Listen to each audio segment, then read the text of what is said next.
कोई खाने के लिए दुखी है तो कोई खाने से दुखी है। घर में मीठा तो बहुत है लेकिन वो खा नहीं सकता, क्यों? कि उनको डायबिटीज की बीमारी है। और सबसे ज्यादा दुखी है तो वो अपने पड़ोसी से। नहीं महाराज, तुम्हें नहीं मालूम हमारा पड़ोसी बहुत खराब है, ये हमको गालियां देता है जी, पड़ोसियां। लेकिन भैया हमें पड़ोसी से कोई लेना देना नहीं है। तुम्हें मालूम है हमें अपना राम का नाम लेना है। तो रावण की जैसे लंका कितनी खतरनाक थी, वहां पर भी विभीषण ने प्रभु का नाम ले लिया। पूरी लंका ही खराब थी लेकिन फिर भी मेरे विभीषण ने प्रभु श्री राम का नाम ले लिया। हमें दुष्टों की ओर नहीं देखना है, हमें अपने जीवन के कल्याण की ओर देखना है। तो आज मेरे बंधुओं, ब्राह्मण दुखी है औलाद के लिए। उन्होंने पूछा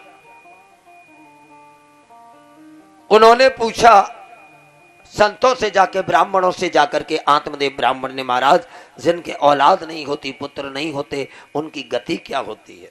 तो बताया श्रीमद् भागवत में, जिनके औलाद नहीं होती वैसे अपने भी पुत्र अपने नहीं है। क्यों भैया पीछे वाले हो? अपना भी अपना नहीं है, और मानो तो पूरा संसार ही अपना है। सिया राम मैं सब जग जानी, और करहूं प्रणाम जोर जुग पानी। लेकिन जिनके औलाद नहीं होती वो नरकगामी होते हैं। नरकगामी, हाँ, और खुद तो नरक में जाते हैं, सो जाते हैं, अपने मरे हुए बुजुर्गों को नरक में और ले जाते हैं। मरे हुए बुजुर्गों को बोले जी हाँ। क्या हुआ मेरे बंधुओं? फिर तो महाराज मैं मरने के लिए जा रहा हूं, मेरे कारण अगर मेरे पितृ नरक में जाएं तो मुझे जीने से क्या फायदा, मुझे मर जाना चाहिए। मरने के लिए जाते हैं। नारद संत से भेंट हो गई ब्राह्मण की। उन्होंने कहा हे ब्राह्मण। बोले हाँ। बोले कहां जा रहा है? बोले मरने के लिए। मरने के लिए? तुझे पता नहीं क्यों मरने के लिए जा रहा है? महाराज जिनके पुत्र नहीं होता उन्हें मर जाना तो वो ही अच्छा है। अब तो संत ने देखा अगर मेरे दर्शन करके भी ब्राह्मण मर गया तो मेरे इन लाल कपड़ों में दाग लग जाएगा। क्यों? कि कई लोग जो ऐसे होते हैं क्या जिनके दर्शन कर लो, उनके दर्शन करने से सारे जीवन के पाप खत्म हो जाते। कौन कौन से हैं वो लोग? गुरु। सुबह ब्रह्म मुहूर्त में गुरु के दर्शन हो जाएं, पाप खत्म हो जाते हैं। इसलिए जहां सो लेटो रात को, वहां ठीक अपनी आंखों के सामने अपने गुरु महाराज की फोटो को लगाइए। क्योंकि जब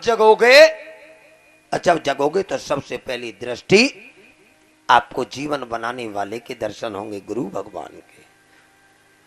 और अगर गुरु के दर्शन हो जाएं तो जीवन का कल्याण हो जाता है। सुबह अगर माता पिता के दर्शन हो जाएं तो कल्याण हो जाता है। सुबह अपने भोलेनाथ के दर्शन हो जाएं, अपने कृष्ण कन्हैया के दर्शन हो जाएं तो जीवन का कल्याण हो जाता है। लेकिन आज घर में फोटो मिलेंगी, देवी देवताओं की नहीं फोटो मिलेगी। आज घर में फोटो मिलेगी बॉडी बिल्डरों की फोटो मिलेगी, हीरो हीरोइन की फोटो मिलेगी। क्यों भैया?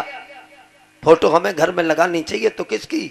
अपने देवी देवता की, अपने माँ बाप की, अपने गणेश भगवान की, ताकि हमें ब्रह्म मुहूर्त में उनके कम से कम दर्शन तो हो ही जाए। क्योंकि रामायण में लिखा है प्रात काल उठ के रघुनाथा और मात पिता गुरु नामहि माथा। अगर प्रात काल में इन लोगों को प्रणाम कर लेते हो तो जीवन का कल्याण हो जाता है। तो आज मेरे बंधुओं,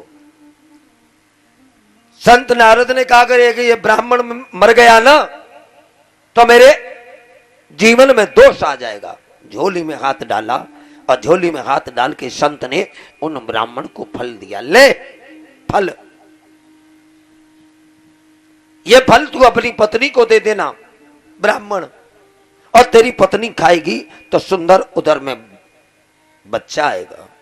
आप जानते हो संत की वाणी, गुरु की वाणी कभी झूठी नहीं हो सकती। बस एक बात भरोसा करके देख लो, एक बार गुरु पर भरोसा कर लो, एक बार संत पर भरोसा कर लो। गुरु वाक्य से जनार्दन, ब्रह्म वाक्य जनार्दन। ब्रह्म ने जो कह दिया, गुरु ने जो कह दिया, वो होके रहेगा। फल दे दिया, फल लाए ब्राह्मण, अपनी पत्नी को दिया, लो इस फल को खा लेना, तुम्हारे उदर में बच्चा आएगा। और तुम्हारे उदर में अगर वो बच्चा आया तो वो ठाकुर जी का भक्त होगा। फल ब्राह्मण लाए, अपनी पत्नी को दे दिया, और पत्नी कहती है अगर मैंने बच्चा वो फल खा लिया तो पेट में बच्चा जरूर आएगा। क्यों? कि रामायण में लिखा है, फल खाऊंगी उतरम मरो बड़ा का कूट भाषणम, अगर मैंने फल खा लिया तो बच्चा आएगा, और बच्चा आएगा तो मेरा पेट बढ़ेगा, और मेरा पेट बढ़ेगा तो मैं कम खाने पीने लगूंगी, और कम खाने पीने लगूंगी तो मैं दुबली पतली हो जाऊंगी, और दुबली पतली हो जाऊंगी तो दौरानी जेठानी से लड़ नहीं पाऊंगी। वो आएंगी और मेरे घर का माल बांध के ले जाएंगी। ऐसा विचार कर रही है, और ऐसा वो विचार कर रही है कि दौरानी जेठानी से लड़ नहीं बंधु पाऊंगी। ध्यान देना। तब तक इसकी एक छोटी बहन आ गई, छोटी। और जब छोटी बहन आई, उन्होंने कहा दीदी तू कैसी परेशान है? बोले औलाद के लिए। छोटी वाली बोली तू औलाद के लिए परेशान है और मैं औलाद से परेशान हूं। बात वही आ गई, कोई औलाद के लिए दुखी है तो कोई औलाद से दुखी है।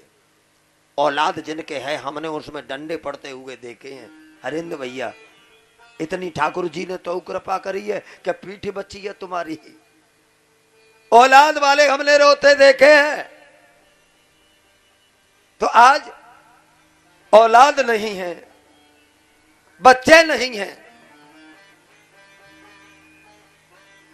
मैंने ने कहा अगर तुझे बच्चा चाहिए तो तू मेरा बच्चा ले ले।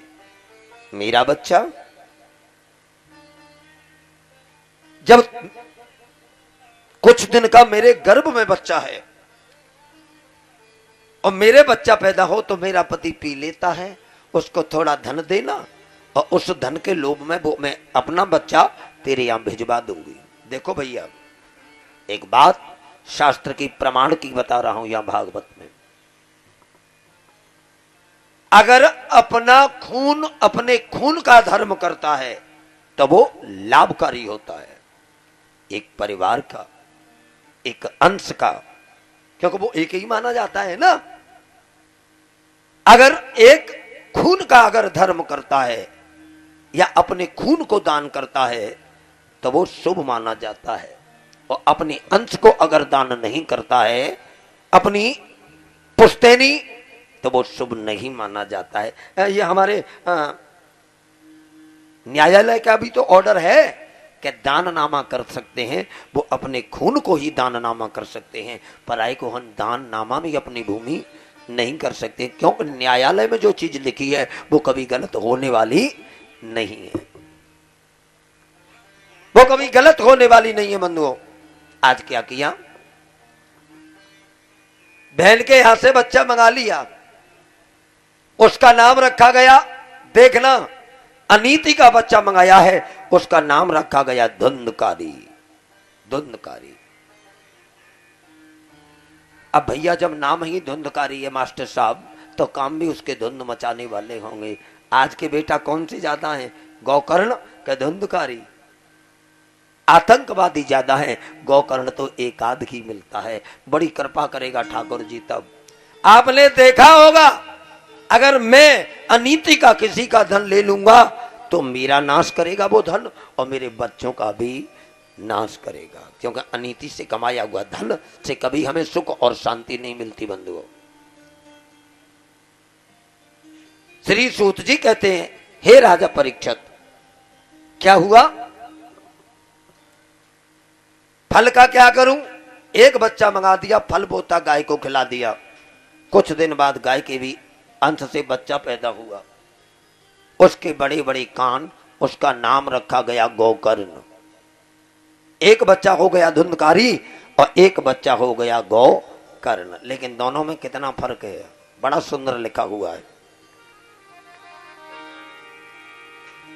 गोकर्ण सुबह से संध्या तक पूजा में समय बिताने लगा। खल नीच धुंधकारी लेकिन वेश्याओं के घर जाने लगा। गऊ का जो बच्चा पैदा हुआ, बड़े बड़े कान, नाम है गोकर्ण। और जो बच्चा मंगाया गया उसका नाम है धुंधकारी। अब तो बंधुओं कितना दोनों में डिफरेंस है। एक पिता के विपुल कुमारा और होए पृथक गुणशील अचारा। एक वृक्ष होता है ना, कई फल लगते हैं लेकिन सब फल एक से थोड़े ही होते हैं। कभी कोई बड़ा हो जाता है, कोई मोटा हो जाता है, कोई छोटा हो जाता है। ऐसे ही एक पिता के 4 पुत्र होते हैं लेकिन चारों में डिफरेंस मिलेगा। एक है कि भगवान की पूजा करता है, दूसरा है कि वो टीचर है, और तीसरा है कि वो शराब पी रहा है। तो आज मेरे बंधुओं, धुंधकारी जो मंगाया हुआ था, गोद लिया हुआ था, उसके आचरण खराब हो गए। क्यों हो गए? आप समझ रहे होगे बात को? क्योंकि वो धन जो है अनीति का है, और अनीति का धन मिलेगा तो बुद्धि खराब तो होगी, और हमें खून पसीना का मिलेगा, इससे हमारी बुद्धि पे कभी असर नहीं पड़ेगा। तो ध्यान दीजिए माताओं बहन भाइयों, धुंधकारी 5 वेश्याओं से प्रेम और करने लगा, 5 वेश्याओं से। और जब 5 वेश्याओं से प्रेम करता है, अब तो पिता इसके बुरे कर्मों से परेशान हो गए, फिर मरने के लिए चले। पहले मर रहे थे औलाद के लिए, और अब मर रहे हैं औलाद के मारे। बात आ गई समझ में? औलाद नहीं हो तो हमें दुनिया नहीं जीने देती, और औलाद हो जाए तो हमारी औलाद हमें खुद की नहीं जीने देती। आदमी का जीवन ऐसे ही नीरस है। तो मेरे बंधुओं, एक बात और बता रहा हूं। श्री सुखदेव जी कहते हैं, सूत जी कहते हैं, शौनकादिक ऋषियों, अब तो आत्मदेव ब्राह्मण फिर मरने के लिए चल दिए, और नारद बाबा फिर मिल गए। उन्होंने रुका, रुक जा। कहां जा रहा है ब्राह्मण? बोले मैं मरने के लिए जा रहा हूं। बोले यार, जब तू मिलता है तो हमसे मरने की ही बात क्यों करता है? पहले तू मिला था जब तेरे औलाद नहीं थी, हमने पूछा कि तू कहां जा रहा है, तो तूने कहा था मरने के लिए जा रहा हूं। आज मेरे गणेश ने तुम्हें औलाद दे दी, आज औलाद दे दी, और मैंने पूछा कि तू कहां जा रहा है, तो आज भी तू कह रहा है कि मरने के लिए जा रहा हूं। एक बात बता, तू पहले अच्छा था कि आज? ब्राह्मण बोला महाराज, ना तो मैं पहले अच्छा था और न मैं आज अच्छा हूं। औलाद नहीं हो तो भी अच्छा नहीं है आदमी, और औलाद हो जाए तो भी अच्छा नहीं है आदमी। तो कब अच्छा होगा? बोले अब तो ये शरीर जिस दिन जल करके भस्म हो जाएगा, उस दिन ये हमारा शरीर अच्छा, हमारा जीवन अच्छा हो पाएगा। मरने के लिए गए और तपस्या करके उन्होंने अपने पूरे जीवन का भगवान के चरणों में समर्पण कर दिया। वो लोग ज्ञानी होते हैं जो अपने धन को अगर कोई भोगने वाला नहीं रहे तो हम तो मर ही जाएंगे। क्यों जी?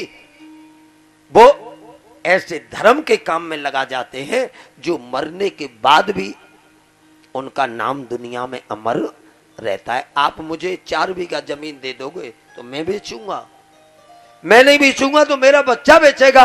तो अगर वो 4 बीघा जमीन तुम्हारे पास है, अगर मंदिर बनवा दोगे, बावरी बनवा दोगे, धर्मशाला बनवा दोगे, कोई कमरा बनवा दोगे, तो जो आएगा और कमरा में रहेगा वही आपको दुआ देगा। देगा कि नहीं? आपका जो भोजन करेगा वो मुंह से कहे कि नहीं कि खुश रहो, लेकिन उसकी आत्मा तुम्हें दुआ देंगे।